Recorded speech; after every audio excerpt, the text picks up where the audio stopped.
Welcome to the New Chemist podcast. We're glad you're listening. Feel free to download this podcast on Spotify, Google Podcasts, and Apple Podcasts.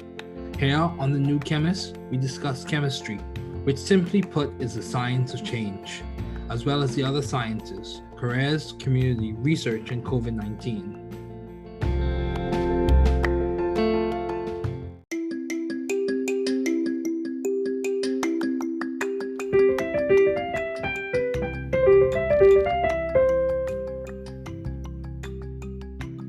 Welcome to the New Chemist podcast. We're glad you're listening.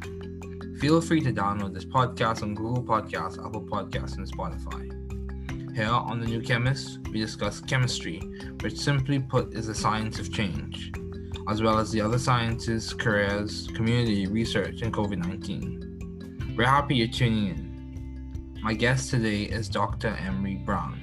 Thanks for joining me today. It is so good to hear from you. Just briefly, I'll inform my audience about you. Dr. Emery Brown is the Edward Hood Professor of Medical Engineering and Computational Neuroscience at Massachusetts Institute of Technology, the Warren M. Zappel Professor of Anesthesia at Harvard Medical School, and a practicing anesthesiologist at Massachusetts General Hospital. Dr. Brown received his BA magna cum laude in Applied Mathematics from Harvard College, his MA and his PhD in Statistics from Harvard University, and his MD magna cum laude from Harvard Medical School. Dr. Brown is an anesthesiologist statistician whose experimental research has made important contributions towards understanding the neuroscience of how anesthetics act in the brain to create the state of general anesthesia. In his statistics research, he has developed signal processing algorithms to solve important data analysis challenges in neuroscience. His research has been featured on National Public Radio, in Scientific American, Technology Review, the New York Times, and TED-Mid 2014. He serves as the director of the Harvard-MIT Health Sciences and Technology Program, the associate director of the Institute for Medical Engineering and Science at MIT, an investigator at the Picora Center for Learning and Memory, Department of Brain and Cognitive Sciences at MIT. He's a fellow of the Institute of Mathematical Statistics, a fellow of the National Academy of Inventors, a member of the National Academy of Engineering, a member of the National Academy of Sciences, and a member of the National Academy of Medicine. In 2007, he was given the NIH Director's Pioneer Award. He's also a member of the Association of University Anesthesiologists. These are just a few of his accomplishments. A very distinguished scientist. Please welcome Dr. Emery. Thanks, Dr. Brown, for joining me today. It's so good to have a distinguished scientist such as you on this podcast. So, Dr. Brown, what have been your long-standing interests in the field of science? Can you just discuss some of those? Well, I think they varied over time. I think that probably my strongest interest in science began in college when I got interested in statistics. So being a statistician, developing statistical methods and algorithms that people could really use to analyze data became an early interest of mine.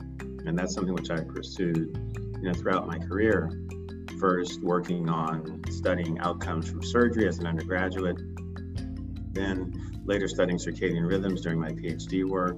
Okay. After that, looking at developing algorithms in general for neuroscience data analysis, for looking at neural spike trains, for looking at EEG, LF, local field potentials, and these sorts of things.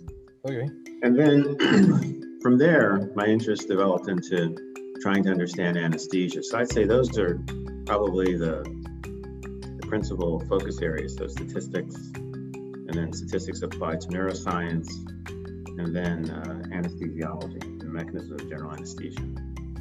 So I think by any standard of measurement, or most standards of measurement, most people would say you have been a successful academician. You have achieved your PhD from Harvard, your MD from Harvard, MA from Harvard, BA from Harvard. You've won numerous prizes. You're part of many societies: the National Academy of Inventors, National Academy of Science, the National Academy of Engineering, National Academy of Medicine. So how do you maintain view of the bigger picture in your career and in your life in general? How are you doing that? And so when you say the bigger picture, you're referring to academically and also personally? How do you maintain a view of the bigger picture in terms of like the overarching goals that you have set, your mission statement, your vision for your life? Well, I think that one of the things that I've tried to do is try to work on an important question. Okay. And what you find out with important questions is you can't solve them in 5 minutes. So that necessarily creates like a long trajectory. So for example, the problem of thinking on how does anesthesia work, and that's something which has been a question for now coming near 175 years. And so picking part of that and going after it, you know, it's something which is going to be, it's a challenging question. And if you're able to solve it, it's going to have broad implications, not only for taking care of patients, but also for neuroscience in general and science in general. So that's the sort of things I've tried to work on, like picking important questions. So as another illustration and thinking about circadian rhythms are everywhere. They control our daily function. So the more we're able to accurately quantify how their properties, again, it has broad implications. So I guess the 2-sentence summary would be picking important questions and pursuing those important questions. Okay, yeah, that's good. That's good. So in what specific ways for the layman have you been adaptive and creative in the field of science? What specific ways? I know you work with anesthesia, I know you've been a statistician. What specific ways have you added your flair to those fields? Well, I think that if we start with like the circadian rhythms, I think right there was the main thing that I did was in looking at the data that were being recorded at those times, like looking at core temperature rhythms to track the circadian system in patients or in study subjects. I worked to give an accurate description of those oscillations. Okay. So trying to make the model capture the structure and the data as accurately as possible, and using what we call harmonic regression techniques to do that. But then not just stopping there, but developing a full inference framework. So you could measure the aspects of the rhythm, say the period, the amplitude, and then from there be able to make statements of uncertainty about, how confident we were about the characterizations that we came up with. Wow. So that allows you to have an inference framework. And then going on to some of the other work, like looking at neuroscience data, the same idea in principle, but there's a key concept there that I was able to take advantage of and use, and I've continued to use throughout my career, and that is neuroscience data, because you're recording from the brain and the central nervous system, is dynamic. It changes over time. And you need statistical methods that also capture those changes over time for it to be accurate. And so those were things that I was practiced in, that I learned as part of my PhD training. So whereas most of the methods that were being used are static, and so then it becomes like a kludge to really use them. So by starting from a framework where I already had methods that were dynamic, that capture phenomena that change over time, I was able to develop more accurate descriptions of those sorts of data as well. So in other words, really understanding the properties of the data, that really what the essential elements of the problem are. I think that's something which I tried to focus on, and that's yielded me some measure of success to date. Yeah, I would say so too. It did. So, how have you sort of found the right environment for you to thrive scientifically and intellectually? I think a lot of people aim or aspire to be at institutions such as Harvard and other institutions as well. So how did you know that was the right environment for you to thrive in scientifically and intellectually? Well, I can't say that I knew it. I mean, I think I was just like any other student starting off at, like Harvard, really in many respects impressed by what the institution had to offer. But then once I was there, then saying, well, I really have to take advantage of this. And I remember specifically that when I was a junior and I was thinking about what I wanted to do for my research for senior thesis, Ken Wachter, who was a professor in the statistics department at the time, said, well, since you're thinking about going to medical school, you should probably write a thesis, an undergraduate thesis on a medical topic. And he suggested I go and talk with Professor Professor Fred Mosteller about that particular issue, and work developing a research project with him, because he was a statistician who was working on studying outcomes from surgery, and that this would be a good idea for me to join a project like that. So that's what I did. So I guess the key thing was realizing that what sort of opportunities were there at Harvard, and then taking advantage of them, because you could certainly be there and not take advantage of opportunities that were there. That's true. I think one of the real things that, and I think it was the case at the time, I think it still continues to be the case, the opportunity to write a senior thesis with, a leading scholar in an area is something which, was amazingly beneficial for me for long term.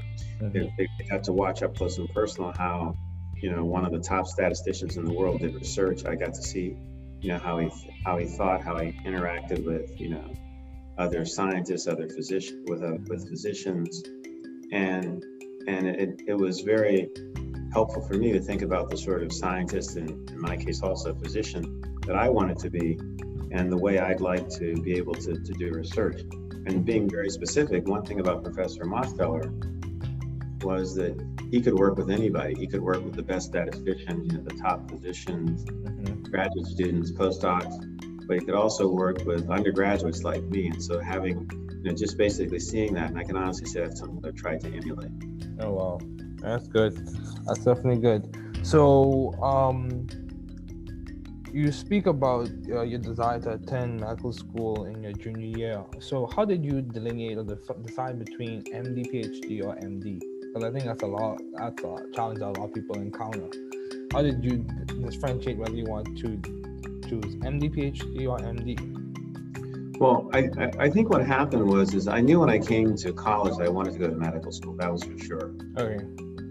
And I can't remember exactly whether it was in my sophomore year or earlier that I decided I wanted to do a PhD also. Okay. And once I really fell in love with statistics, which was between sophomore and junior year, I decided I wanted to do my PhD in statistics, because I just I really liked statistics. It was just very powerful paradigm, very powerful framework, was and still is. And I just wanted to master that. And I thought that, but I also wanted to be a physician. And I thought, as opposed to just compromising and doing one or the other, why not do both? And that was how I just made the decision, which was a fairly avant-garde idea at the time, because when I entered the Harvard MD PhD program, nobody had done a PhD in statistics before. That was a rather new idea. There's a new idea there, but also in other programs in the country, because it was people looked at me with a lot of surprise when I said that's what I wanted to do my PhD in. But it was very clear to me that, medicine was a field that had a lot of uncertainty, a lot of data, and even more now. And having people who are formally trained in how to quantify that uncertainty and make decisions on uncertainty just seemed like a natural path. And that's what I just decided to do. Yeah, that's good. That's good. So given all your responsibilities and accomplishments, Dr. Brown, how do you maintain a balanced life? Or how do you strive to maintain balance? Well, it's I think, family is first. There's no question about that. Yeah. And, the accomplishments are basically, fun, and they have no luster, if your family isn't well taken care of and your family isn't happy. So, we spend a lot of time, on, downtime on the weekends, vacationing, during the summer, spring, when the kids were younger, sort of making sure we took, vacations during the 4 seasons. And, my wife, like me, likes to travel. So and very often if I have trips to various places to give lectures, we turn them into sort of family outings also. Okay. So by doing that, it's made it possible to, pursue activities that are relevant to my career, but also to make sure that, I'm not losing sight of my family. Yeah, that's good. Priorities, having priorities. I've heard that in several interviews that having priorities that they do complement to maintaining balance. So what would you attribute to your success as a pioneer in the field, Dr. Brown? What would you attribute, what characteristic, what was it your upbringing as a child? Was it your time at Harvard, or was it your belief system, your perspective on life? What would you say has complements your success as a pioneer in the field? Will it be mentorship? I think that my parents and my family deserve tremendous credit for, sort of setting me on the right track. And so, for example, both of my parents were teachers. They felt that education was very important. Okay. Anytime I wanted to do something or pursue something, they were always behind me. And then, my brothers were always very, very good in school also. Okay. And so people would always say, well, you're going to be as good as your brother, sort of things. That also created a certain amount of incentive. But not only my brothers, but my cousins too. They were also really very good in school. And so in other words, there were a number of sort of role models around, which I don't think we use that term then, we didn't think of them that way, but there were people you wanted to be like. So now we would call them role models, right? Okay.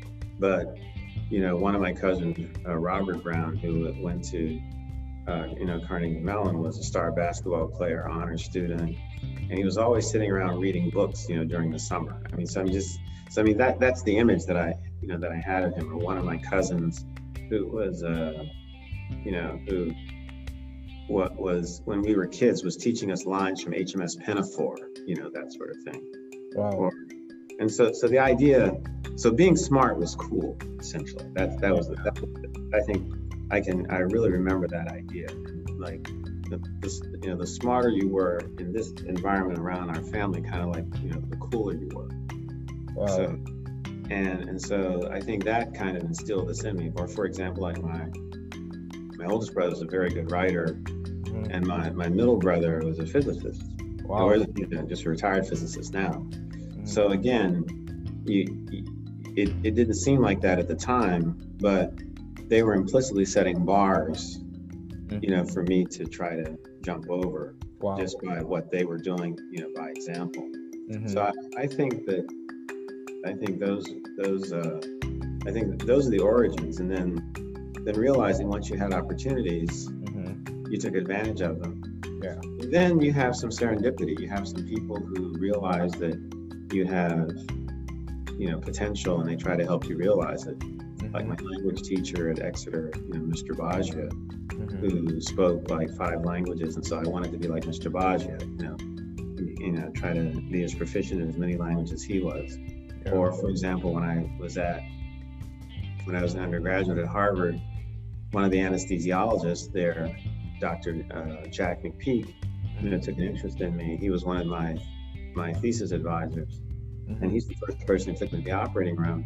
And then, several years later, when I decided to go into anesthesiology, I was able to turn to him and get advice, and he helped me, arrange to take, a rotation in anesthesiology, and decided that that's what I wanted to go into. So in addition to, so it's a number of things. It's not just like any one thing. That's fair. But, I'd say early on, some folks that I really looked up to. Later on, some folks who realizing and acknowledging my potential, who helped me out, and I was very grateful for that. Wow, that's powerful. Yeah, so you spoke, and from my understanding, it seems like you grew up in a culture of excellence. Of course, I'm sure there were things that could have been improved on, but you said you grew up in an environment where it seems like everyone was pursuing excellence. What would you say? Would you say it was your parents or their brothers and sisters that contributed to that? Oh yeah. For example, so my mother's family grew up in Pittsburgh, and my mother and her older sister. So my mother was one of 7 children. Okay. And so she was the second oldest, and her sister was extremely smart. Okay. Her older sister. My mother's extremely smart. She graduated from high school when she was 16. Wow. I remember my uncle, who was the next one in line, the third one, was saying to me, he says, your mother and your aunt Anita made it hard for me because they had done so well in school. I had to do well too. That sort of thing. Okay. And, on the other hand, my father was very industrious. I mean, he was someone who was orphaned. He was 14. He and his brother had lost both his parents. They were raised by their grandfather. Wow. But they had someone who, his grandfather, my great-grandfather, was this amazing guy. He was a minister, but he was also a gentleman farmer. Okay. And he owned this very large parcel of land, there in Florida, where I grew up, which we still own today. Okay. And that he was an amazingly industrious person. And I know that rubbed off on my father, because my father was always doing stuff, both for the family, but also for the community. He was very committed to his community. Mm-hmm. So I think that, in fact, I know that, I inherited that perspective, those goals, those sorts of, the sort of can-do attitude that my father, always had. And I'll just give you one example. Like, okay, I'm here to listen. At the time, my father's grandfather wanted him to move back to Florida because after he got married, they lived in New York and in Pittsburgh. And he wanted him to move back because he wanted somebody living on their property. So my father decided to build a house. So this was in about 1957, 1958. And as you can imagine, my father couldn't get a loan from the bank to build a house. And as we know, one of the most important things entering into the American dream is to be able to build a house and lay down roots, right? Yes, I agree. So I didn't know this until many years later. He actually borrowed money from an auto body shop to build a house. He couldn't get a loan from the bank. Wow.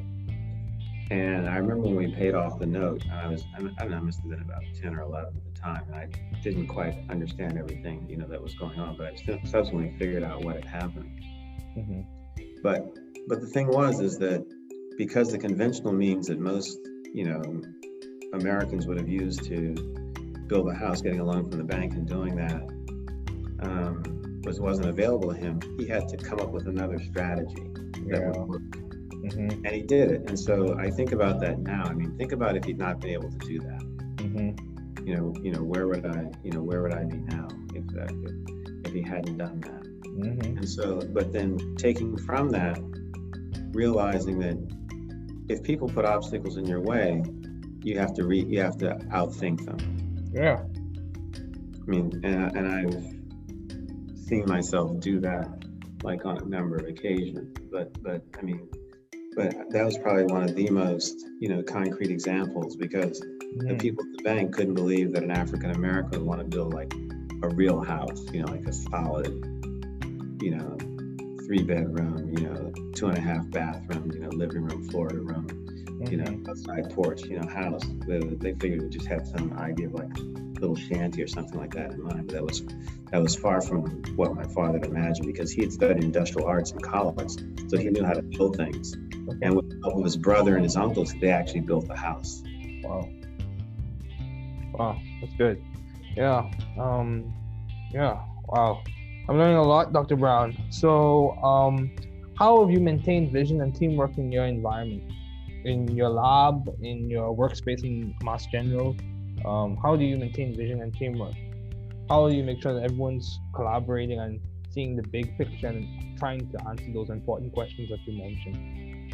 I think there are two things. I think one, you look for cool problems, okay, and you get people excited about cool problems. I think that's the starting point. Mm-hmm. And then you let people loose and let them use their creativity to start working on it. You guide them. Mm-hmm. But at least this is what I like to do. I like to guide people to help them solve problems, and then pitch in, when they need my help, because it helps them to develop their creative capacities and bring them to bear on a problem. Mm-hmm. I think that's probably the most important thing, and also making it fun. I mean,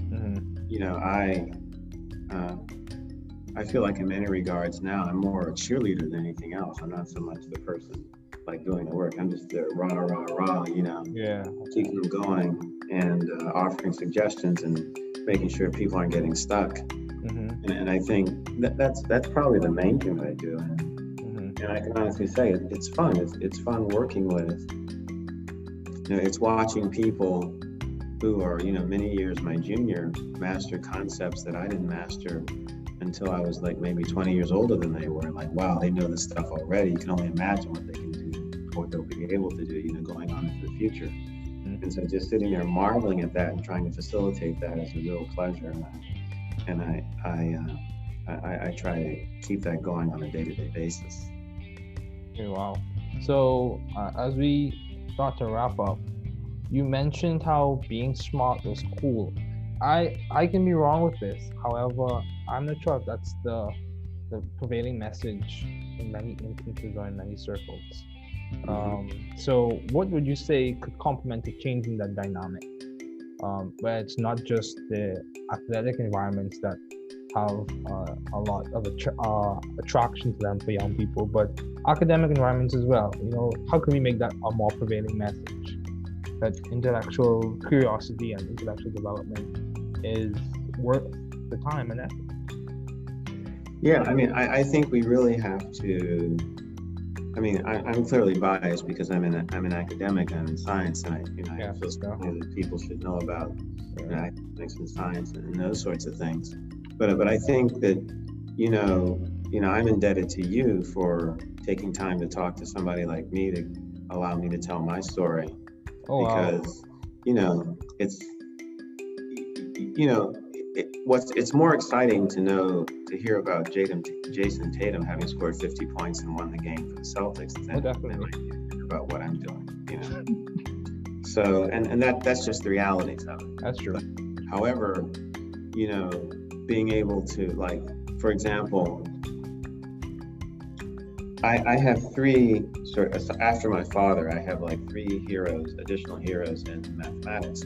One is Benjamin Banneker, the black mathematician who laid out DC. He's the first person to really characterize the cycles of the circadia, the insects which come out every 17 years. So he was really, and he did this over something like 4 or 5 cycles. So he started when he was 17. Okay. And so he was probably the country's first data scientist when you think about it. Or another person is Katherine Johnson. When I learned about her, I was just like blown away. Basically the woman mathematician, African-American woman mathematician, who worked out the flight trajectories for the early Mercury and I think also Gemini space missions. I mean, just think about it. She did the calculations by hand. Yeah, that's true. I mean, that's just like unreal.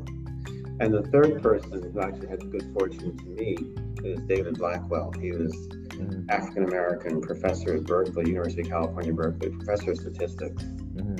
I mean, just like an amazing mind, soft-spoken, just totally respected because he was just so brilliant. First African-American elected to the National Academy of Sciences in 1964. So more than 100 years after the Academy was actually set up, the first African-American was elected, it was he. So, I think about, people like that, and I'm saying, gosh, if I can be anything like those guys, so, I clearly the accomplishments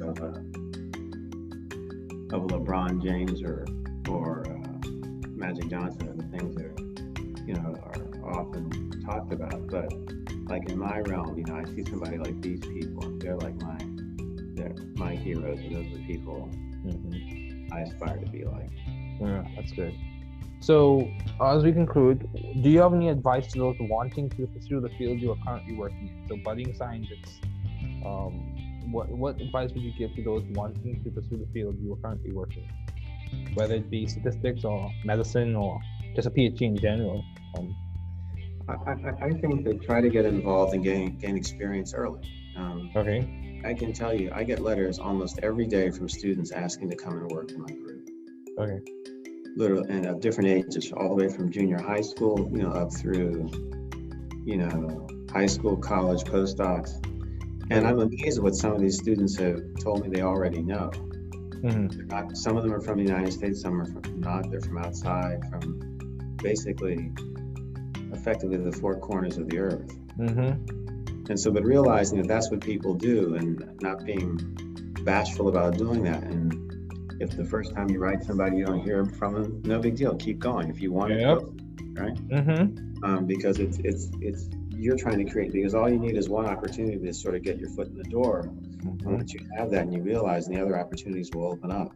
And you can see that this is something that students from a number of different backgrounds are actually doing now. I think that students in general, particularly perhaps underrepresented minority students, are free to take the same approach. I agree, completely agree. So what has been some of the most beneficial advice you have received, Dr. Brown, as we conclude, what is the most beneficial advice or piece of the beneficial advice you received either from your parents? As you mentioned, they were very industrious and intelligent. Even from your colleagues or professors. What has been some of the most beneficial advice you've ever received? Whatever works. The most, I think a number of things. I think, just in watching like my parents, just like working hard and also, but then encouraging intellectual pursuits, Mm-hmm. And I think I certainly have picked up on that and tried to amplify that. I just remember my mother saying at one point, like I told you, she was extremely smart. Mm-hmm. And, it was very clear she lived vicariously through us, the things that we were able to accomplish, not only me, but my brothers as well. Mm-hmm. And at one point, in sort of a more candid moment, she said, if I had had opportunities, I'm sure I could have been, a lot more than I am now. Yeah, I've heard that same sentiment from and that, that kind of stuck with me and just sort of said, well, I have an obligation to try to be as successful as I possibly can because my mother made it possible for me to get to where I am now. Mm-hmm. And she sacrificed a lot to be where she was. And I should basically do the same thing. Mm-hmm. And then a complimentary idea. I just remember my uncle saying once that, it never hurts to be nice. Mm-hmm. And so if you can help somebody, why not? I know, right? Just that simple, not deep, but just, yeah. And it can take on many forms. It can just be meeting someone on the street to helping someone with their career. So mm-hmm. I think somewhere in there is some of the best advice I've received. There are probably other things, but they don't come to mind right now. That's fair. Well, Dr. Brown, thank you so much for joining me today. It was good to have you on. Oh, thank you very much for having me, Dave. I really appreciate it. Chemistry field highlights. Femtochemistry. So surveying the literature and looking at the work of Yoshitaka Tanamura, Koichi Yamashita, and Philip A. Anfinrod, we embark on a new discussion, femtochemistry. In short, a key feature of chemistry is the analysis or breaking or the formation of bonds, which some consider to be theoretical constructs in some instances. A key feature of the elementary steps of bond making and breaking are molecular vibrations, which occur approximately at the 10 femtosecond scale. So with this view in mind, ultra-fast processes is a phrase that can definitely describe chemical reactions and has been umbrellaed or covered or falls under the term femtochemistry. Chemistry conceptual developments. So today we're going to be introducing or talking about regiochemistry principles. So key things you want to keep in mind are you want to understand the fundamentals of regiochemistry, understand Markovnikov's rule and the anti-Markovnikov's rule, and we want to try and understand Zaitsev's and Hoffman's rule. So regiochemistry principles and other ideas. Regiochemistry comes from the Latin word regionum, meaning direction. Regiochemistry describes the principles involved in the directionality or position and placement of reactants to form products. Regiochemistry is very important. We normally hear in advanced or high-level discussions of things being regioselective or regiodivergent or it's used a lot. So the reagent used can cause a specific regiochemical result or result in the opposite of what would normally occur. Markovnikov's rule. Markovnikov's rule, put simply, is he who has more gets more. Markovnikov's rule in the addition of a halide to an unsymmetrical alkene, typically in the addition of a halide to an unsymmetrical alkene, the hydrogen goes to the carbon with the greatest number of hydrogens and the halide ion goes to the other carbon. In another way, this rule states that the halide adds so as to form the more stable carbocation intermediate. Anti-Markovnikov. Anti-Markovnikov is the reverse. He who has more gets less, in which the carbon with the greatest number of hydrogens does not receive the hydrogen, but the most electrophilic portion of the molecule. For example, in hydroboration oxidation in the presence of peroxides, the borohydrate adds to the less substituted carbon of the hydrogen, and the hydrogen adds to the more substituted carbon. In short, now mechanistically, it may occur slightly, it's a little bit more involved and more detailed, but in short, that's what we're going to say occurs. However, the stability comes about because the electron density shifts from the electrophilic borohydride, resulting in it possessing a partially negative charge and the more substituted carbon possessing a partially positive charge. This is indeed stable due to the electron density donating capacity of the alkyl group, S character, and orbital overlap of the alkynyl carbon. The alkynyl group with the alkyl or electron donating substituent provides stability. Zaitsev's rule. Zaitsev's rule is a directionality principle in which the more substituted alkene is favored to the use of a small base, such as ethoxide. Zaitsev's rule is very significant and aids in predicting products and elimination reactions. Hoffman's rule. Hoffman's rule is another directionality principle in which the less substituted alkene is favored to the use of a huge or large base, such as straight butoxide. Hoffman's rule is also very significant and aids in predicting elimination reactions. Hammond-Leffler postulate. The Hammond-Leffler postulate essentially states that the product resembles the molecular arrangement of the transition state. In simpler terms, the view on the potential energy hill continues in some ways as you follow through the potential energy journey. So progressing in that direction, we're going to talk about some new stuff today. Again, surveying the literature and looking at the work of Shantanu Roy, Stefan Godeka, and Vladimir Hellman, we embark on the journey of the Bell-Evans-Polanyi principle. So typically, or in short, the Bell-Evans-Polanyi principle is valid for a chemical reaction that proceeds along the reaction coordinate over the transition state, and that concept is extended to molecular dynamics trajectories that in general do not cross the dividing surface between the initial and final local minima at the exact transition state. It's very important and it has a lot of implications.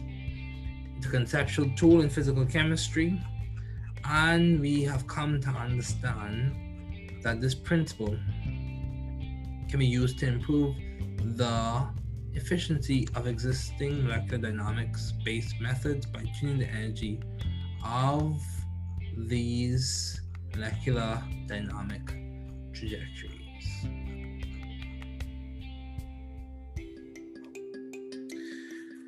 Along with that, we'll be discussing the Dimroth principle or Dimroth rearrangements. These are frequently encountered in heteroaromatic chemistry and was first recognized in the triazole series. This term was coined in 1963 as a convenient way of referring to the isomerization proceeding by ring fission and subsequent recyclization, whereby a ring nitrogen and its attached substituent exchange place with an amino group in a position alpha to it.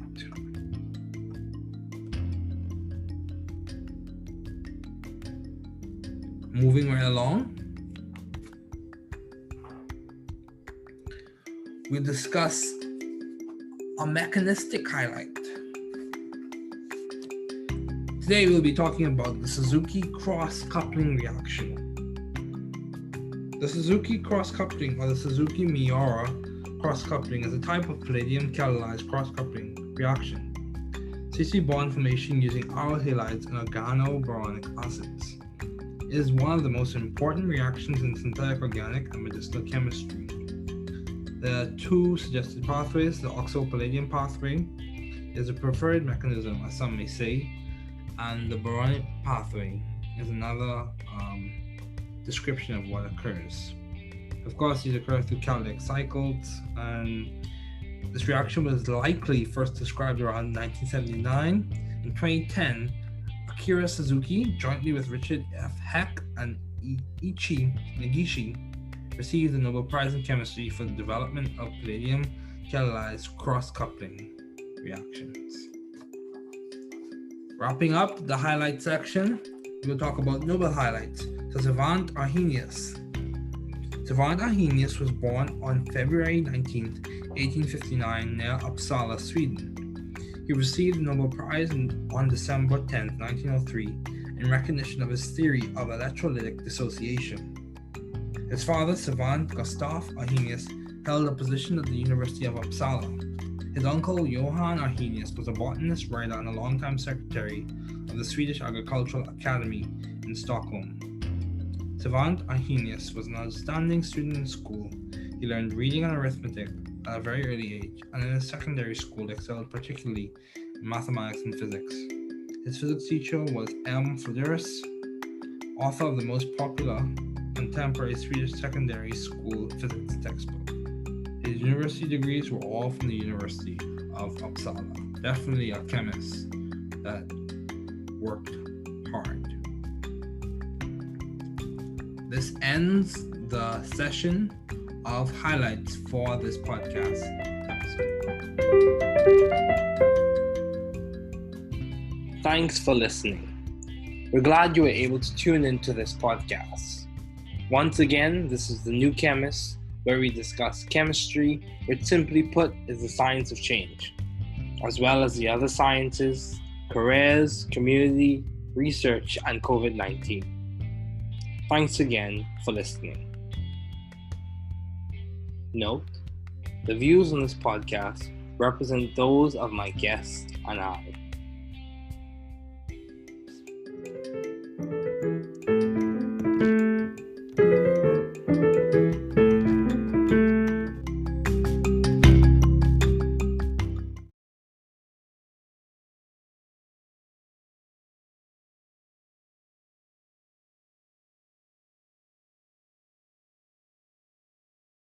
Entretien entre David Ferguson, AMRSC-AMRSB, producteur et hôte de podcast, et Dr Emery Brown, MD, PhD. Édouard Capot, professeur de médical ingénierie et informatique neurosciences à Massachusetts.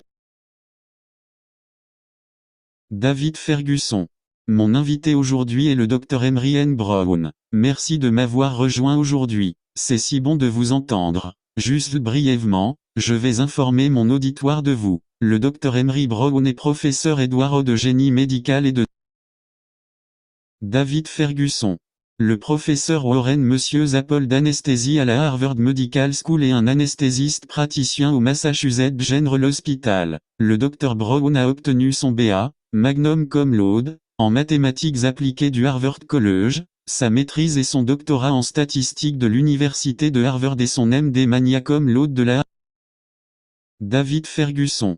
Le Dr Brown est un anesthésiologiste, statisticien dont la recherche expérimentale a apporté d'importantes contributions à la compréhension des neurosciences sur la façon dont les anesthésiques agissent dans le cerveau pendant l'état d'anesthésie générale. Dans ses recherches en statistique, il a développé des algorithmes de traitement du signal pour résoudre d'importants défis d'analyse de David Ferguson. Ses recherches ont été présentées sur National Public Radio, dans Scientific American, Technology Review of the New York Times et TED-Med 2014. Il est co-directeur du Harvard Me Health Science and Technology Programme, directeur associé de l'Institute for Medical Engineering. David Ferguson. Département du cerveau et des sciences cognitives, OMI. Il est membre de l'Institute of Mathematical Statistics, membre de l'Académie nationale des inventeurs, membre de l'Académie nationale d'ingénierie, membre de l'Académie nationale des sciences et membre de l'Académie. David Ferguson. En 2007, il a reçu le Nice Directors Pioneer Award. Il est également membre de l'Association des anesthésistes universitaires. Ce ne sont là que quelques-unes de ses nombreuses réalisations. Un scientifique très distingué. Veuillez accueillir le Dr Emery. David Ferguson. Merci, Dr Brown, de m'avoir rejoint aujourd'hui. C'est tellement bien d'avoir un scientifique distingué, comme vous, sur ce podcast. Alors, Dr Brown, quel a été votre intérêt de longue date pour le domaine de la Dr Emery? Eh bien, je pense qu'ils ont varié dans le temps. Je pense que mon plus grand intérêt pour les sciences a probablement commencé à l'université lorsque je me suis intéressé aux statistiques. Donc, En tant que statisticien, développer des méthodes statistiques et des algorithmes que les gens pourraient vraiment utiliser pour analyser les données est devenu un de mes premiers intérêts. Et c'est quelque chose que j'ai poursuivi tout au long de ma carrière, en travaillant d'abord sur l'étude des résultats de la chirurgie en tant qu'étudiant de premier cycle, puis en étudiant plus tard les rythmes circadiens pendant mon doctorat fonctionne bien. Après cela, en examinant le développement d'idées en général pour l'analyse des données en neurosciences ou en examinant les trains de pointe neuronales, nous examinons l'EEG, nos potentiels de champs locaux et ce genre de choses. Et puis à partir de là, mon intérêt s'est développé pour essayer de comprendre l'anesthésie. Je dirais donc que ce sont probablement les principaux domaines d'intervention, ceux des statistiques puis des statistiques appliquées aux neurosciences puis à l'anesthésiologie, aux mécanismes de l'anesthésie générale. David Ferguson. Donc, je pense que selon n'importe quel critère de mesure, ou la plupart des critères de mesure, la plupart des gens diront que vous avez été un universitaire à succès, que vous avez obtenu votre doctorat de Harvard, votre MD de Harvard, MA de Harvard, BA de Harvard, vous avez remporté de nombreux prix. David Ferguson. Vous faites partie de nombreuses sociétés, la National Academy of Inventors, la National Academy of Science, la National Academy of Engineering, la National Academy of Medicine. Alors, David Ferguson. Comment faites-vous cela? Dr Emery. Et donc quand vous parlez de l'image plus grande à laquelle vous faites référence. David Ferguson. Académiquement et personnellement, comment maintenez-vous une vue d'ensemble en termes d'objectifs globaux que vous vous êtes fixés, de votre énoncé de mission et de votre vision de votre vie? Dr Emery. Eh bien, je pense que l'une des choses que j'ai essayé de faire est d'essayer de travailler sur une question importante. D'accord. Et ce que vous découvrez avec des questions importantes, c'est que vous ne pouvez pas les résoudre en 5 minutes. Donc ça crée forcément comme une longue trajectoire. Dr Emery. Ainsi, par exemple, le problème de la réflexion sur le fonctionnement de l'anesthésie, c'est quelque chose qui a été une question pour l'instant, cette année à venir 175 ans. Et donc, séparer, choisir une partie de cela et aller après, vous savez, c'est quelque chose qui va être une question difficile. Dr Emery. Et si vous êtes capable de le résoudre, cela aura de vastes implications non seulement pour la prise en charge des patients, mais aussi pour les neurosciences en général, dans la science en général. C'est donc le genre de choses sur lesquelles j'ai essayé de travailler, comme choisir des questions importantes. Pour une autre illustration et penser aux rythmes circadiens, les rythmes circadiens sont partout. Dr Emery. Ils contrôlent notre fonctionnement quotidien. Donc, plus nous sommes en mesure de quantifier avec précision comment ils récupèrent leurs propriétés, plus cela a de vastes implications. Je suppose donc que le résumé en 2 phrases consisterait à choisir des questions importantes et à poursuivre ces questions importantes. David Ferguson. D'accord. Ouais, c'est bon, c'est bien. Alors, de quelle manière spécifique pour le profane, avez-vous été adaptatif et créatif dans le domaine de la science? Quels moyens spécifiques? Je sais que vous travaillez avec l'anesthésie. Je sais que vous avez été statisticien. David Ferguson. De quelle manière spécifique avez-vous ajouté votre flair à ces domaines? Dr Emery. Eh bien, je pense que si nous commençons avec les rythmes circadiens, je pense que la principale chose que j'ai faite était de regarder les données qui étaient enregistrées à ce moment-là, comme regarder les rythmes de température centrale, pour suivre le système circadien, chez les patients ou chez les sujets de l'étude. Dr Emery. J'ai travaillé pour donner une description précise de celle de ces oscillations. Essayez donc de faire en sorte que le modèle capture la structure des données aussi précisément que possible, et en utilisant ce que nous appelons des techniques de régression harmonique pour le faire, mais pas seulement en s'arrêtant là, mais en développant le cadre d'inférence complet. Dr Emery. Donc, vous pouvez mesurer les aspects du rythme, disons la période, l'amplitude, puis à partir de là, être en mesure de faire des déclarations d'incertitude sur, vous savez, à quel point nous étions confiants quant aux caractérisations que nous avons trouvées. Dr Emery. Eh bien, Cela vous permet d'avoir un cadre d'inférence et de passer ensuite à d'autres travaux, comme l'examen des données de neurosciences. La même idée dans le principe, mais il y a là le concept clé dont j'ai pu profiter et utiliser, et que j'ai continué à utiliser tout au long de ma carrière. Dr Emery. Et c'est les données neuroscientifiques, parce que le rythme que vous enregistrez à partir du cerveau et du système nerveux central est dynamique, il change avec le temps, et vous avez besoin de méthodes statistiques qui capturent également ces changements au fil du temps, pour que cela soit précis. Et donc ce sont des choses dans lesquelles j'ai pratiqué, en ce sens que j'ai appris dans le cadre de mon doctorat entraînement. Dr Emery. Alors que la plupart des méthodes utilisées sont statiques. Et ainsi, alors ça devient comme un indice, c'est vraiment de les utiliser. Donc en partant d'un cadre, où nous avions déjà des méthodes qui étaient dynamiques. Dr Emery.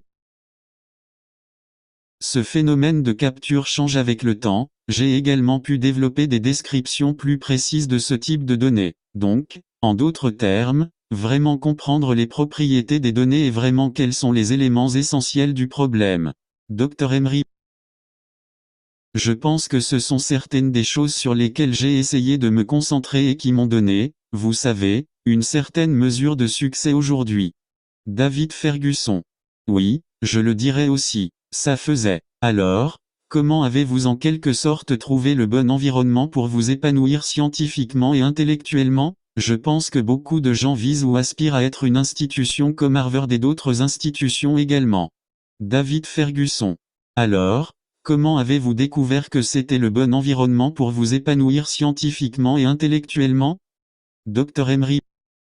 Eh bien, je ne peux pas dire que je le savais. Je veux dire, je pense que j'étais comme n'importe quel autre étudiant, en commençant à Harvard. Vous savez, vraiment, à bien des égards, impressionné par ce que l'institution avait à offrir. Mais une fois que j'étais là-bas, je me suis dit, eh bien, il faut vraiment que j'en profite, et je me souviens précisément que lorsque j'ai Dr Emery.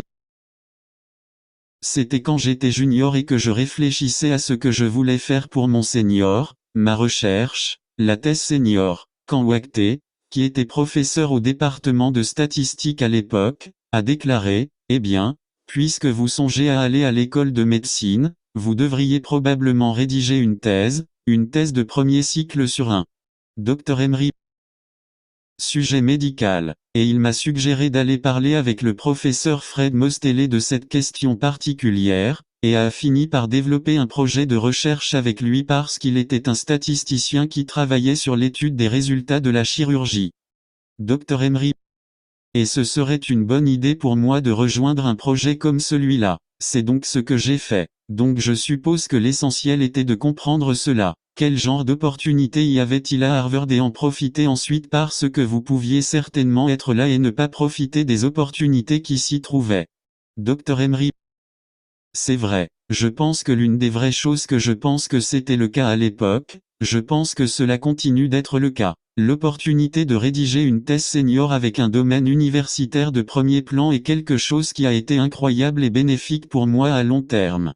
Dr Emery. J'ai dû observer de près et personnellement comment, vous savez, l'un des meilleurs statisticiens au monde a fait des recherches. J'ai pu voir comment il pensait, comment il interagissait avec d'autres scientifiques et avec des médecins. Et il m'a été très utile de réfléchir au type de scientifique, dans mon cas, également médecin et Dr Emery. Je voulais être et la façon dont j'aimerais pouvoir faire des recherches et être très spécifique. Une chose à propos du professeur Mostellet était qu'il pouvait travailler avec n'importe qui, vous pouviez travailler avec le meilleur statisticien parmi les meilleurs médecins, étudiants diplômés, post-doctorants, mais vous pouviez aussi travailler avec des étudiants de premier cycle comme moi. Dr Emery. Et donc avoir ça, juste voir ça et je peux honnêtement dire qu'ils essaient d'imiter. David Ferguson.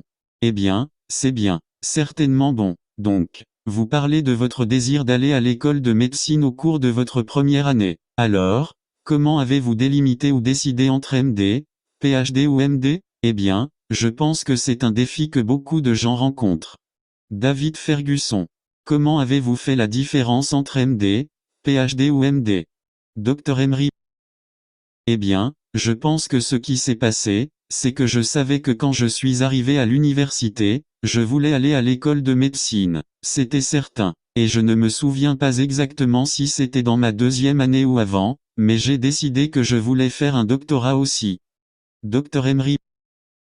Et une fois que je suis vraiment tombé amoureux des statistiques, entre la 2e et la 1re année, j'ai décidé de faire mon doctorat dans les statistiques parce que j'ai juste aimé, j'ai vraiment des statistiques. C'était juste un paradigme très puissant et un cadre très puissant.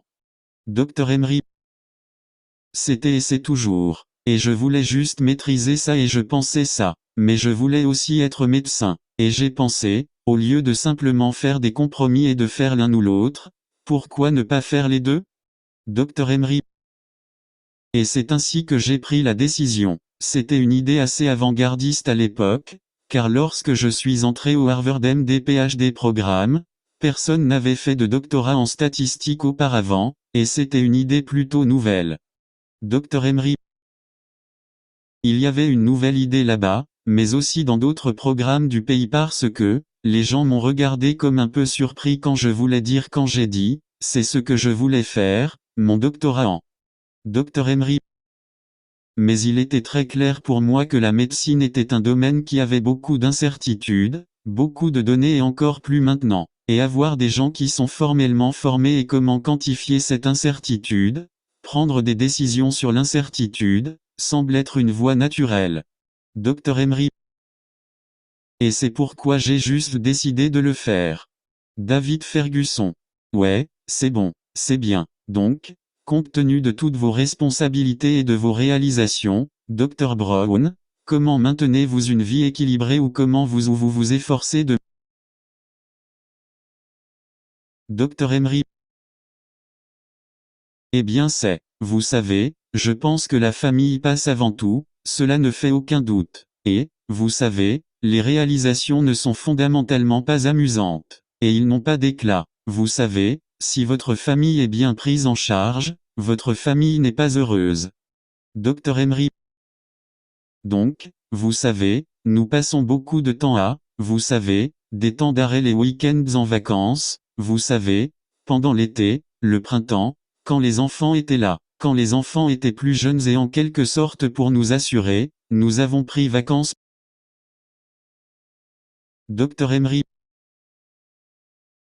Et ma femme, comme moi, aime voyager. Donc, nous et très souvent si j'ai des voyages dans divers endroits pour donner des conférences, nous les transformons également en sorties en famille. David Ferguson. D'accord. Dr Emery. Donc en faisant ça, ça m'a permis d'exercer des activités qui sont pertinentes pour ma carrière, mais aussi de m'assurer, vous savez, que je ne perds pas de vue ma famille. David Ferguson. Oui, c'est une grande priorité. Donc, avoir des priorités qu'ils complètent, pour maintenir l'équilibre. Alors, à quoi attribueriez-vous votre succès en tant que pionnier dans le domaine du Dr Brown? Qu'est-ce que vous attribueriez? David Ferguson. Était-ce votre éducation quand vous étiez enfant? Était-ce votre passage à Harvard? Ou était-ce votre système de croyances? Ou votre vision de la vie? Selon vous, qu'est-ce qui a complimenté votre succès en tant que pionnier dans le domaine? Serait-ce du mentorat? Dr Emery. Je pense que mes parents et ma famille méritent un énorme crédit pour m'avoir en quelque sorte mis sur la bonne voie. Et ainsi, par exemple, mes 2 parents étaient enseignants, ils estimaient que l'éducation était très importante.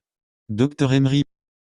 Chaque fois que je voulais faire quelque chose ou poursuivre quelque chose, ils étaient toujours derrière moi. Et puis mes frères, nous sommes toujours très bons à l'école aussi, donc les gens disaient toujours, eh bien, vous allez être aussi bon que votre frère, et ce genre de choses a également créé une certaine motivation. Dr Emery.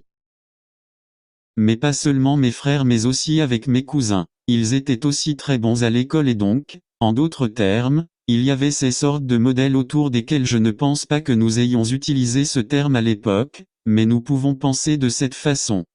Dr Emery. Mais il y a des gens qui voulaient être comme, alors maintenant, les modèles d'appel, non, d'accord. Mais l'un de mes cousins, Robert Brown, qui est allé accent aigu à Carnegie Mellon, était un joueur de basketball vedette, étudiant avec mention, et il était... Dr Emery. Je veux dire, je suis juste donc je veux dire, c'est l'image que j'avais de lui. Tu sais que j'avais un de mes cousins qui était, tu sais, qui, quand nous étions enfants, nous apprenions les répliques du HMS Pinafore, ce genre de choses. Dr Emery. Et donc l'idée d'être intelligent était cool. En gros, c'était ça. Je pense que je peux vraiment me souvenir de cette idée comme ça. Tu sais, plus tu étais intelligent dans cet environnement et autour de notre famille, tu sais. Dr Emery. Et donc je pense que cela m'a en quelque sorte inculqué un moi, par exemple, comme mon frère aîné est un très bon écrivain, et mon frère cadet était physicien ou physicien à la retraite maintenant. Encore une fois, cela ne semblait pas être le cas à l'époque, mais il mettait implicitement des barres pour que j'essaie de sauter par-dessus juste en. Dr Emery. Ce qu'il faisait, par exemple. Donc je pense que ceci, je pense que ce sont les origines, puis en réalisant qu'une fois que vous avez eu des opportunités, vous en avez profité. Ouais. Ensuite, vous avez une sérendipité. Vous avez des gens qui réalisent que vous avez du potentiel et ils essaient de vous aider à réaliser cela, comme mon professeur. Dr Emery. A exoté, qui parlait 5 langues. Et donc je voulais être comme, vous savez, essayer de maîtriser autant de langues que lui ou, par exemple, quand j'étais étudiant à Harvard, l'un des anesthésistes là-bas, le Dr Jack Mpea, s'est intéressé à moi. Dr Emery. Il était l'un de mes directeurs de thèse, et c'est la première personne qui m'a emmené au bloc opératoire. Et puis quelques années plus tard, quand j'ai commencé à aller en anesthésiologie, j'ai pu me tourner vers lui et me faire conseiller, et il m'a aidé à m'arranger pour prendre. Dr Emery. Une rotation en anesthésiologie et j'ai décidé que c'était ce que je voulais faire. Donc en plus, alors, c'est un certain nombre de choses, ce n'est pas n'importe quoi. Alors certains pourraient dire des jeunes, certains au début, des gens que j'ai vraiment admirés plus tard, des gens qui, réalisant et reconnaissant mon potentiel. Dr Emery. Aide-moi. Et j'en étais très reconnaissant. David Ferguson. Waouh, c'est puissant. Ouais, donc, vous avez mis en place pour ma compréhension, il semble que vous ayez grandi dans une culture d'excellence. Bien sûr, je suis sûr qu'il y avait des choses qui auraient pu être améliorées, mais vous avez dit que vous avez grandi dans un environnement où il semble que tout le monde visait l'excellence. David Ferguson. Que dirais-tu? Diriez-vous que ce sont vos parents ou leurs frères et sœurs qui ont contribué à cela? Dr Emery. Oh, ouais, par exemple, ouais, comme si la famille de ma mère a grandi à Pittsburgh et ma mère et sa sœur aînée, de sorte que ma mère est l'une des 7 enfants, et donc elle était la deuxième plus âgée et sa sœur était extrêmement intelligente. Dr Emery. Vous savez, sa sœur aînée, ma mère était extrêmement intelligente. Elle a obtenu son diplôme d'études secondaires et elle avait 16 ans. Eh bien, je me souviens de mon oncle, qui est le suivant. Le troisième disait, c'est ta mère et ta tante et toi et ça m'a rendu la tâche difficile parce qu'il l'avait fait. Dr Emery. Bien à l'école, je devais bien faire pour, vous savez, ce genre de choses. D'accord. Et vous savez, d'un autre côté, mon père était très travailleur. Je veux dire, c'était quelqu'un qui était devenu orphelin quand il avait 14 ans. Lui et son frère avaient perdu ses 2 parents. Dr Emery. Ils ont été élevés par leur grand-père, mais ils avaient quelqu'un qui, par son grand-père, mon arrière-grand-père, était ce type incroyable. C'était un ministre, mais c'était aussi un gentleman farmer, et il possédait cette très grande parcelle de terre là-bas et en Floride où j'ai grandi, que nous possédons toujours aujourd'hui. Dr Emery. Et qu'il était une personne incroyablement industrieuse. Et je sais que ça a déteint sur mon père parce que mon père faisait toujours des trucs à la fois pour la famille, mais aussi pour la communauté. Il était très engagé dans sa communauté. Dr Emery. Donc je pense qu'en fait, je le sais. Vous savez, j'ai hérité de cette perspective, vous savez, de ces objectifs, de ce genre de choses. Ce genre de peut faire l'attitude que mon père a toujours eue. Je vais juste vous donner un exemple. David Ferguson. Je suis ici pour écouter. Dr Emery. À l'époque, le grand-père de mon père voulait qu'il retourne en Floride parce qu'après son mariage, il vivait à New York et à Pittsburgh, et il voulait qu'il revienne parce qu'il voulait que quelqu'un vive sur leur propriété, alors mon père a décidé de... Dr Emery. C'est donc en 1957, 1958. Et comme vous pouvez l'imaginer, mon père n'a pas pu obtenir un prêt de la banque pour construire une maison. Et comme nous le savons, l'une des choses les plus importantes entrant dans le rêve américain est de pouvoir construire une maison et, vous savez, de s'enraciner, n'est-ce pas? David Ferguson. Oui, je suis d'accord. Dr Emery. Je ne l'ai donc su que bien des années plus tard. En fait, il a emprunté de l'argent à l'atelier de carrosserie pour construire une maison. Il n'a pas pu obtenir de prêt de la banque. David Ferguson. Ouah. Dr Emery. Et je me souviens quand nous avons payé la note, j'étais dans environ 10 ou 11 à l'époque et je ne comprenais pas très bien tout ce qui se passait. Dr Emery.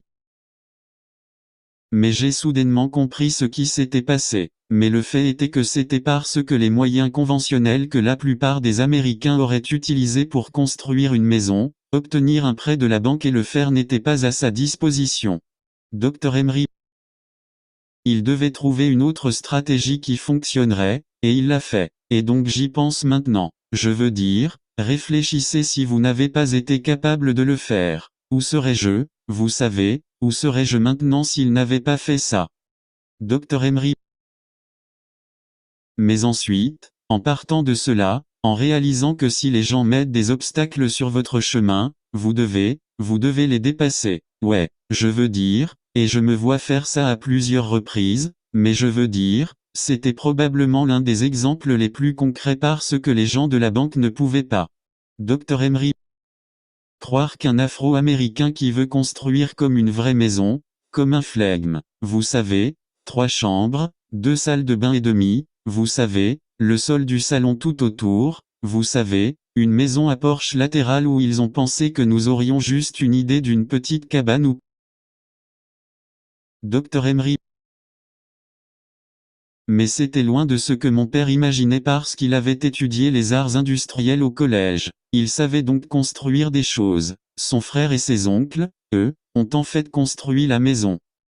Waouh, c'est bon. Ouais, eh bien, j'apprends beaucoup, Dr Brown. Alors, comment avez-vous maintenu la vision et le travail d'équipe dans votre environnement, dans votre laboratoire, dans votre espace de travail, à MASS General? Comment maintenez-vous la vision et le travail d'équipe? Comment vous assurez-vous que tout le monde collabore, voit la situation dans son ensemble et essaie de répondre aux... David Ferguson. Vous avez mentionné? Dr Emery. Je pense qu'il y a 2 choses. Je pense que celui que vous recherchez pour des problèmes sympas et vous excitez les gens à propos de vos problèmes. Je pense que c'est le point de départ. Et puis, vous savez, vous lâchez les gens, et les laissez utiliser leur créativité pour commencer à travailler, et les guider. Dr Emery. Mais c'est ce que j'aime. J'aime guider les gens pour les aider à résoudre des problèmes puis intervenir, lorsqu'ils ont besoin de mon aide, pour les aider à développer leurs capacités créatives et savoir les amener à se pencher sur un problème. Dr Emery. Je pense que c'est probablement la chose la plus importante et aussi que c'est amusant. Je veux dire, vous savez, j'ai l'impression qu'à bien des égards, je suis plus une pom-pom girl, rien d'autre. Je ne suis pas tellement la personne... Dr Emery. Je suis juste là, non, ou, tu sais, ouais, je pense que nous sommes allés et proposer des suggestions et nous assurer que les gens ne restent pas bloqués. Et je pense que c'est probablement la principale chose que je fais et je peux honnêtement... Dr Emery. C'est amusant de travailler avec. C'est regarder des gens qui sont, vous savez, depuis de nombreuses années, mes concepts juniors, maîtres que je n'ai pas maîtrisés jusqu'à ce que j'ai peut-être 20 ans de plus qu'eux, comme, waouh, ils savent déjà ce genre de choses. Vous ne pouvez qu'imaginer ce qu'ils peuvent faire ou ce qu'ils seront capables de faire, vous savez, en continuant dans le Dr Emery. Avenir. Et donc rester assis là à s'émerveiller de cela et essayer de faciliter cela est un vrai plaisir. Et moi, j'essaie de maintenir cela au jour le jour. David Ferguson. En attendant, alors que nous commençons à conclure, vous avez mentionné à quel point être intelligent était cool, je peux me tromper avec cela. Cependant, je ne suis pas sûr que ce soit le message qui prévaut dans de nombreux cas ou dans de nombreux cercles. Alors, que diriez-vous qui pourrait compléter le changement?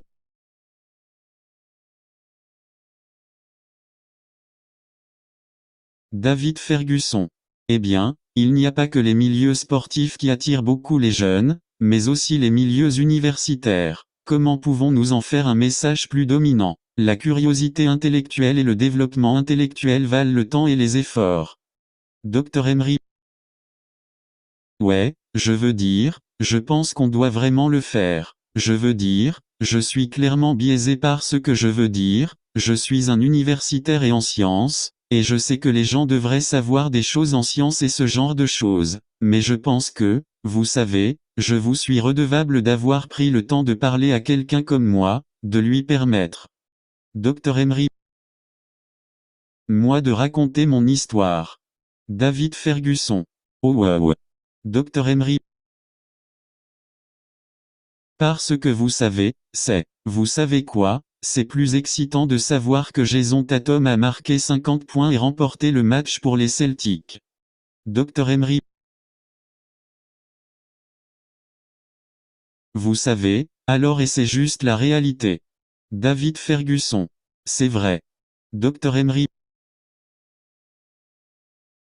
Cependant, vous savez, pouvoir aimer, par exemple, j'en ai 3 après mon père, j'ai comme 3 héros, des héros supplémentaires et des mathématiques. Un Benjamin Banneker, le mathématicien noir de décès. Il a été le premier à vraiment caractériser les cycles de ces circadies, ces insectes qui sortent tous les 17 ans. Dr Emery.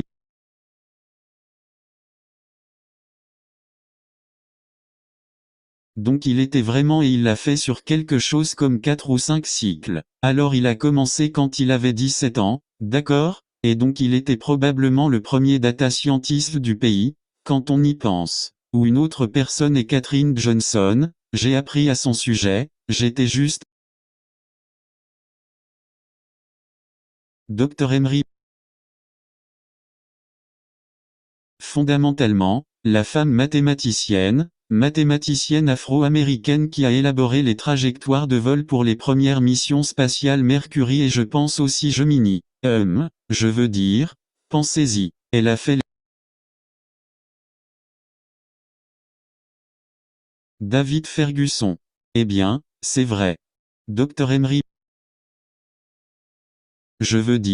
C'est juste comme irréel. Et la troisième personne a en fait eu la chance de rencontrer David Blackwell, qui est un professeur afro-américain à Berkeley, Université de Californie, Berkeley, professeur de statistique. Tout comme un esprit incroyable à la voix douce, totalement attendu parce qu'il était. Dr Emery. Le premier afro-américain élu à l'Académie nationale des sciences en 1964. Si bien, 100 ans après la création de l'Académie, le premier afro-américain élu qu'il était, c'était lui, et donc, vous savez, je pense à des gens comme ça et je dis, mon Dieu, si je peux être quelque chose comme ces gars-là. Dr Emery. Les réalisations de LeBron James ou de Magic Johnson sont les choses dont on parle souvent, mais comme dans mon domaine, vous savez, je vois quelqu'un comme ces gens et ils sont comme moi. Ce sont mes héros et ce sont les gens que je. David Ferguson. Waouh, c'est bon. Alors que nous concluons, avez-vous des conseils à donner à ceux qui souhaitent poursuivre le domaine dans lequel vous travaillez actuellement? Alors scientifiques en herbe, quels conseils donneriez-vous à ceux qui souhaitent poursuivre dans le domaine dans lequel vous travaillez actuellement, qu'il s'agisse de statistiques, de médecine ou simplement d'un doctorat en général? Dr Emery. Je pense qu'ils essaient de s'impliquer et d'acquérir de l'expérience tôt. Je peux vous dire que je reçois presque tous les jours des lettres d'étudiants demandant de venir travailler dans mon groupe littéralement et d'avoir un âge différent depuis le collège, vous savez, jusqu'à, les post-doctorants du lycée. Dr Emery. Et je suis étonné que certains de ces étudiants m'aient dit qu'ils savaient déjà que certains d'entre eux venaient des États-Unis. Certains ne le sont pas. Ils viennent de l'extérieur, des quatre coins de la Terre. Et donc, mais réaliser que c'est ce que font les gens et ne pas être timide à le faire, et si la première fois que vous écrivez quelque chose que vous n'entendez plus maintenant parce que, continuez si vous le souhaitez.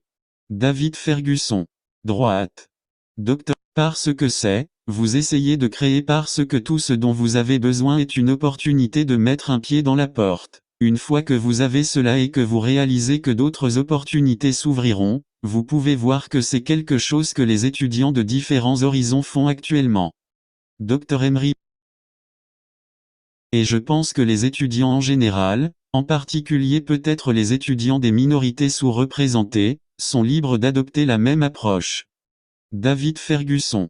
Je suis d'accord, complètement d'accord. Alors, quels ont été les conseils les plus bénéfiques que vous ayez reçus, Dr Brown? En conclusion, quel a été le conseil ou le conseil le plus bénéfique que vous avez reçu de vos parents? Comme vous l'avez mentionné, ils étaient très industrieux et intelligents, même de la part de vos...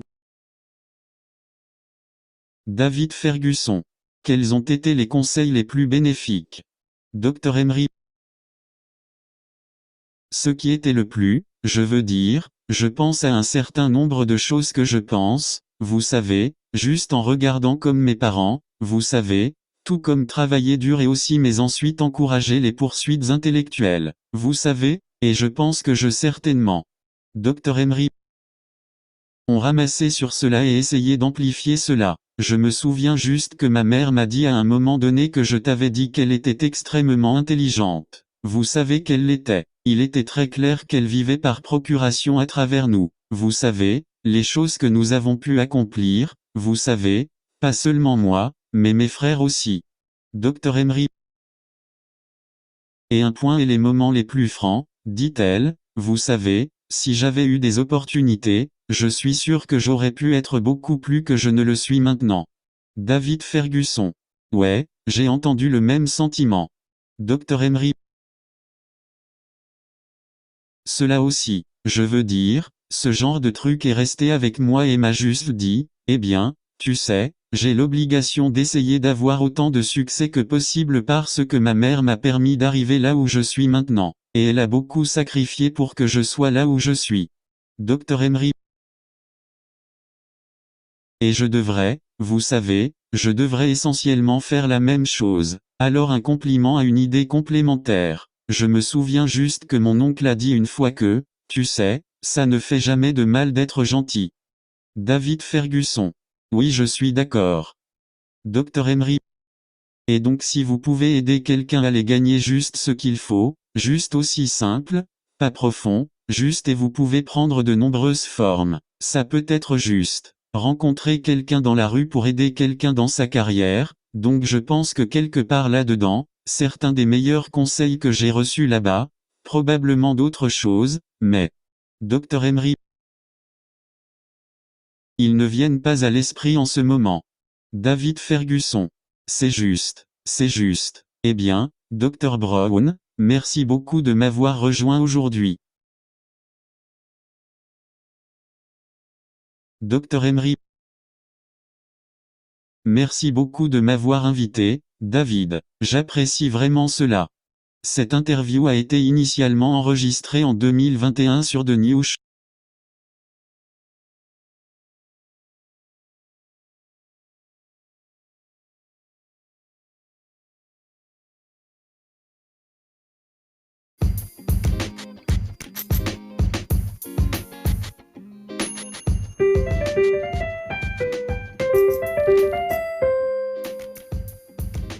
Thanks for listening.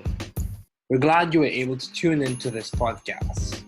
Once again, this is The New Chemist, where we discuss chemistry, which simply put is the science of change, as well as the other sciences, careers, community, research, and COVID-19. Thanks again for listening. Note, the views on this podcast represent those of my guests and I.